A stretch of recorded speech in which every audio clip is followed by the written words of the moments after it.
Episode opening സീനിൽ ഇപ്പം നമ്മുടെ ഗോകുവിന് അവൻ്റെ 3 ഡ്രാഗൺ ബോൾസും തിരികെ കിട്ടിയിരിക്കുകയാണ്. പക്ഷേ അവൻ്റെ കയ്യിലുണ്ടായിരുന്ന റഡാർ അത് അവന് നഷ്ടപ്പെട്ടു. ആണെങ്കിൽ എങ്ങനെ തിരികെ പോവും, തനിക്ക് തിരികെ പോകാനാവോ എന്നൊക്കെ ചിന്തിച്ച് കൺഫ്യൂസ്ഡ് ആയിട്ട് നിൽക്കുമ്പോഴായിരിക്കും ആ കുഞ്ഞു പാവ അതാണെങ്കിൽ അവൻ്റെ സ്പെഷ്യൽ എബിലിറ്റി പവറൊക്കെ ഉപയോഗിച്ച് പുതിയൊരു റഡാർ തന്നെ ഗോകുവിന് ക്രിയേറ്റ് ആക്കി കൊടുക്കും. ഗോകുവിനാണെങ്കിൽ ഭയങ്കര സന്തോഷം. അവൻ പുതുതായിട്ട് കിട്ടിയ റഡാറുമായിട്ട് അടുത്ത ഡ്രാഗൺ ബോൾ അന്വേഷിച്ച് അവരോട് എല്ലാവരോടും യാത്ര പറഞ്ഞ് അവിടുന്ന് കടന്നു പോവാണ്.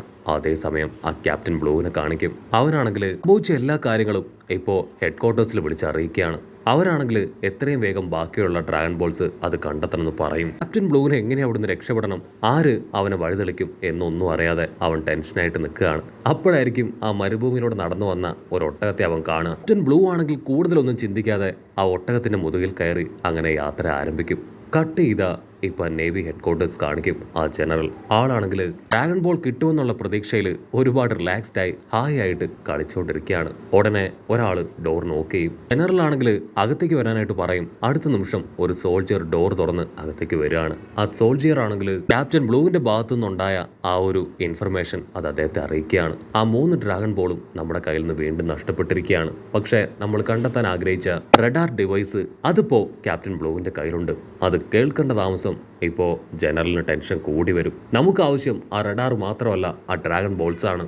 ആ റഡാർ കൈക്കലാക്കാൻ ഞാൻ ആവശ്യപ്പെട്ടത് തന്നെ ഡ്രാഗൺ ബോൾ കണ്ടെത്താനാണ്. സോ ഇത്രയും വേഗം നഷ്ടപ്പെട്ടു പോയവ അത് തിരിച്ചെടുത്തേ പറ്റൂന്ന് പറയും. അതിന് ആ അസിസ്റ്റന്റും ഒക്കെ പറഞ്ഞ് ഇവിടുന്ന് കടന്നു പോകും. അവിടുന്ന് അങ്ങനെ ബ്ലാക്ക് ഔട്ട് ചെയ്താൽ ഇപ്പോൾ വലിയൊരു മൗണ്ടൈൻ കാണിക്കുകയാണ്. അവിടെ സോൾജിയേഴ്സ് എല്ലാവരും ചേർന്ന് ഒരുപാട് കഷ്ടപ്പെട്ട് തീയിലും വെയിലിലും വലിയ ചൂടിലൊക്കെ നിന്ന് ജോലി ചെയ്യുകയാണ്. 4ാമത്തെ ഡ്രാഗൺ ബോൾ അത് അവിടെയാണുള്ളത്. സോ അവരാണെങ്കിൽ ഇൻസ്ട്രക്ഷൻ കിട്ടുന്നതനുസരിച്ച് അവിടെ അവരുടെ ജോലികൾ കാര്യമായിട്ട് ചെയ്യും. അപ്പോഴായിരിക്കും മാസ്റ്റർ ടൈഗർ ആള് ലാവയുടെ അരികിലായിട്ട് ഡ്രാഗൺ ബോൾ പോലെ തോന്നിപ്പിക്കുന്ന എന്തോ ഒന്ന് കാണുക. സോ എത്രയും വേഗം അവിടേക്ക് ഇറങ്ങി അതെടുക്കണം എന്ന് ആവശ്യപ്പെടും. അവരാണെങ്കിൽ അതിനുള്ള കാര്യങ്ങൾ ചെയ്യാനായിട്ട് തുടങ്ങും. കട്ട് ചെയ്ത ദൂരത്തായിട്ട് ഒരു കാട് കാണിക്കുകയാണ്. അതിന്റെ നടുവിലുള്ള നദിയിൽ ഒരു ജയന്റ് മാൻ ആളും ആളുടെ മകളും അവർ രണ്ടുപേരും ചേർന്ന് മീനുകളെ പിടിച്ചുകൊണ്ടിരിക്കുകയാണ്. ആ ജയന്റ് മാന്റെ ചൂണ്ടയിൽ ഒരു ചെറിയ മീൻ കുരുങ്ങും. ആളത് ഈസി ആയിട്ട് വലിച്ചു കയറ്റും. പക്ഷെ അവരെ ഞെട്ടിച്ചുകൊണ്ട് അടുത്ത നിമിഷം വലിയൊരു മത്സ്യം അത് ആ ഒരു ചെറിയ മീനിനെ കടിച്ചു പറിക്കുകയാണ്. പിന്നീട് ആ കുട്ടിയെ അറ്റാക്ക് ചെയ്യാൻ ആ കുട്ടിക്ക് നേരെ ജമ്പ് ചെയ്ത് വരും. അതുകൊണ്ട് കൺട്രോൾ പോയ ജയന്റ് മാൻ ആളാണെങ്കിൽ അതിനെ അറഞ്ച കെട്ടിച്ച് അങ്ങനെ തല്ലി കൊന്ന് കരക്കിടും. കുഞ്ഞാണെങ്കിൽ ആകെ പേടിച്ചിരിക്കുകയാണ്. ഉടനെ ജയന്റ് മാൻ അവളെ ചേർത്ത് പിടിച്ച് സമാധാനിപ്പിക്കും. അടുത്ത നിമിഷം അവരുടെ തലയ്ക്ക് മുകളിലൂടെ ഒരു ഹെലികോപ്റ്റർ പറക്കുന്നതായിട്ട് അവർ ശ്രദ്ധിക്കുകയാണ്. ആ ഹെലികോപ്റ്റർ ആണെങ്കിൽ അങ്ങനെ ഫ്ലൈ ചെയ്ത് ഇപ്പോൾ ആ ഒരു വലിയ മലയുടെ മുകളിലേക്ക് വരും. ഒരാളാണെങ്കിൽ ഒരുപാട് പ്രൊട്ടക്റ്റീവായ ഡ്രസ്സൊക്കെ ഇട്ട് ഇപ്പോൾ ആ ലാവയുടെ അടുത്തേക്ക് ഇറങ്ങുകയാണ്. ആൾ ആ ലാവയുടെ അടുത്തെത്തി ഡ്രാഗൺ പോലുള്ള സാധനം അത് എടുക്കാനായിട്ട് ശ്രമിക്കും. അടുത്ത നിമിഷം അവിടെ വലിയൊരു പൊട്ടിത്തെറി ഉണ്ടായി ആ ലാവ അത് മുകളിലേക്ക് തെറിക്കുകയാണ്. ഒരുപാട് പേര് ആ ലാവയിൽപ്പെട്ട് ഉരുകി പോകും. പേരാണെങ്കിൽ ജസ്റ്റ് മിസ്സിന് അവിടുന്ന് ഓടി രക്ഷപ്പെടുകയാണ്. അവിടെ ഇപ്പോൾ വലിയൊരു പൊട്ടിത്തെറി തന്നെ ഉണ്ടായി. എല്ലാവരും നാനാ ഭാഗത്തേക്ക് ഓടും. അടുത്ത നിമിഷം ടൈഗറിന്റെ ഇൻസ്ട്രക്ഷൻ പ്രകാരം എല്ലാവരും ഹെലികോപ്റ്ററുമായിട്ട് അവിടുന്ന് ഉയർന്നു പറക്കുകയാണ്. ആ ഒരു വോൾക്കാനോ അത് മുഴുവനായിട്ടും പൊട്ടി അതിന്റെ ഓരോരോ പാർട്ടിക്കിൾസ് ചുറ്റും മുഴുവൻ വന്ന് പതിക്കുകയാണ്. കാട്ടിലുണ്ടായിരുന്ന ആ ജയന്റും ആളുടെ മകളും അവർ രണ്ടുപേരും അത് കണ്ട് പേടിക്കും. അടുത്ത നിമിഷം വോൾക്കാനോ പൊട്ടിത്തെറിച്ചുള്ള പാർട്ടിക്കിൾസ് അത് അവരുടെ അടുത്തേക്ക് വന്ന് വീഴുകയാണ്. ആ ജയന്റ് ആണെങ്കിൽ അദ്ദേഹത്തിന്റെ മകൾക്ക് പരിക്കുകളൊന്നും പറ്റാതിരിക്കാനായിട്ട് അവളെ കവർ ചെയ്ത് പിടിക്കും. ആ പാർട്ടിക്കിൾസ് എല്ലാം അദ്ദേഹത്തിന്റെ ബോഡിയിൽ വന്ന് ഇടിച്ച് തെറിച്ചു പോവാണ്. ഒരുപാട് നേരത്തെ പരിശ്രമത്തിനൊടുവിൽ ഇപ്പൊ അവർ സേഫ് ആവും. അതേസമയം ആ നേവി സോൾജിയേഴ്സ് അവരാണെങ്കിൽ അവരുടെ റഡാറിൽ ചെക്ക് ചെയ്യും. ഡ്രാഗൺ ബോൾ അതിപ്പോ എവിടെയാ ഉള്ളതെന്ന്. അടുത്ത നിമിഷം അവർ കണ്ടെത്തും അത് ആ കാട്ടിലുണ്ട് എന്ന്. അവർ ആ കാട് ലക്ഷ്യമായി ഹെലികോപ്റ്റർ മൂവ് ചെയ്ത് കൊണ്ടുവരും. അതേസമയം ആ ചെറിയ പെൺകുട്ടി അവളാണെങ്കിൽ ആ ഡ്രാഗൺ ബോൾ അത് കാണും. അവളത് പതിയെ കയ്യിലെടുക്കും. പക്ഷെ അതിന് ഭയങ്കര ചൂടാണ്. അവളുടെ കൈ പൊള്ളിപ്പോവും. അവളാണെങ്കിൽ ആ ഡ്രാഗൺ ബോൾ ഇപ്പോൾ ഉള്ള പപ്പയെ കാണിച്ചു കൊടുക്കും. ആളാണെങ്കിൽ ആ ഡ്രാഗൺ ബോൾ എടുത്ത് ഒന്ന് കാര്യമായിട്ട് പരിശോധിക്കും. ഇതെന്താണെന്ന് എനിക്ക് അറിയില്ല, പക്ഷെ ഇത് കണ്ടാൽ തന്നെ അറിയാം ഇത് വളരെയധികം വാല്യുബിൾ ആയിട്ടുള്ള എന്തോ ഒന്നാണ്. സോ അവരാണെങ്കിൽ അതിലേക്ക് നോക്കി നിൽക്കുന്ന അതേ സമയം തന്നെ ഇപ്പൊ നേവിക്കാര് ഹെലികോപ്റ്റർ അവിടെ ഇറക്കി ഇപ്പൊ അവരുടെ അടുത്തേക്ക് വരും. അതിനുശേഷം ആ ടൈഗർ സോൾജിയർ ആളാണെങ്കിൽ ദേഷ്യപ്പെട്ട് പറയും, ഞങ്ങളുടെ ഡ്രാഗൺ ബോൾ അത് ഇവിടേക്ക് തെറിച്ചു വീണു, അതെടുക്കാനാണ് ഞങ്ങൾ ഇത്രയും കഷ്ടപ്പെട്ടത്. സോ മര്യാദയ്ക്ക് ഞങ്ങൾക്ക് തിരികെ തരണം. അത് കേട്ട് ഈ ജയന്റ് മാൻ ടെൻഷനാവും. നിങ്ങൾ ചെയ്ത പ്രവൃത്തി കാരണം ബുദ്ധിമുട്ടുണ്ടായ ഞങ്ങൾക്കാണ്. അതുകൊണ്ട് ഒരു കാരണവശാലും ഇത് തിരികെ തരില്ല. ഞങ്ങളുടെ ലൈഫ് തിരികെ കിട്ടിയത് അത് ജസ്റ്റ് മിസ്സിനാണ്. ആ പാർട്ടികളെല്ലാം തന്നെ വന്ന് പതിച്ചത് ഇവിടെയാണ്. എൻ്റെ കുഞ്ഞിന് എന്തെങ്കിലും സംഭവിച്ചിരുന്നുവെങ്കിൽ നിങ്ങൾക്കാർക്കെങ്കിലും എൻ്റെ കുഞ്ഞിനെ തിരികെ തരാൻ കഴിയുമായിരുന്നോ ചോദിക്കും. അത് കേട്ട് കൺട്രോൾ പോയ നേവിക്കാരാണെങ്കിൽ ഒരുപാട് ഗണ്ണൊക്കെ പോയിന്റ് ചെയ്ത് അവനെ റൗണ്ട് ചെയ്യും. ടൈഗർ ആണെങ്കിൽ ആ ജയന്റ് മാനിനെ അട്ടിമുടി ഒന്ന് പരിശോധിക്കും. അപ്പോൾ അവൻ കാണും ആ ജയന്റ് മാൻ്റെ കയ്യിൽ തന്നെ ആ ഡ്രാഗൺ ബോൾ ഉണ്ട്. മര്യാദയ്ക്ക് എനിക്കത് തിരികെ തന്നിട്ടില്ല എങ്കിൽ വെറുതെ വിടില്ല എന്ന് പറഞ്ഞ് അവരാണെങ്കിൽ ഷൂട്ട് ചെയ്യാനായിട്ട് ആരംഭിക്കും. അറഞ്ചം ബുള്ളറ്റ്സ് അവന്റെ ബോഡിയിൽ അങ്ങനെ കൊണ്ടു കയറുകയാണ്. ജയന്റ് ആണെങ്കിൽ അവന്റെ മകളോട് സേഫായ ഭാഗത്തേക്ക് മാറാൻ പറയും. അവളാണെങ്കിൽ അവരുടെ കൂടാരത്തിൽ പോയി ഒളിച്ചിരിക്കുകയാണ്. അടുത്ത നിമിഷം എല്ലാവരും കട്ടയ്ക്ക് ഫയർ ചെയ്യും. പക്ഷെ ആളുടെ ബോഡിയിൽ ഒരു പോറൽ പോലും ഏൽക്കില്ല. അതേസമയം ഒരു സോൾജിയർ അവൻ നൈസായി ജയന്റിന്റെ ശ്രദ്ധയിൽപ്പെടാതെ പതിയെ അവന്റെ പുറകിലേക്ക് പോകും. ആ ജയന്റ് ആണെങ്കിൽ അവന്റെ മകളോട് ആളുടെ വെപ്പൻ അത് കൊടുക്കാനായിട്ട് പറയും. വലിയൊരു കുന്തമെടുത്ത് അവൾ ഇട്ട് കൊടുക്കും. അവനത് കയ്യിലെടുത്ത് അറ്റാക്ക് ചെയ്യാൻ ശ്രമിക്കുമ്പോഴായിരിക്കും ആ പുറകിലുണ്ടായിരുന്ന സോൾജിയർ അവൻ വലിയൊരു ബോംബ് എറിയാനായിട്ട് നോക്കുക.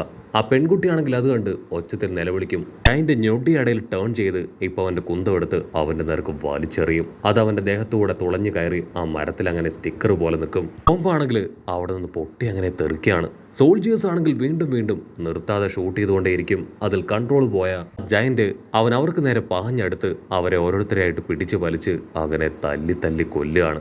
അപ്പോഴായിരിക്കും ദൂരത്തായിട്ട് നമ്മുടെ ഗോക്കു ഫ്ലൈയിങ് നിംബസിൽ അവിടേക്ക് ഫ്ലൈ ചെയ്ത് വരിക. അവൻ ആ റഡാർ ഒന്ന് ചെക്ക് ചെയ്യും. റഡാറിൽ ഇപ്പൊ ഡ്രാഗൺ ബോളിന്റെ സിഗ്നൽ അത് കിട്ടുന്നുണ്ട്.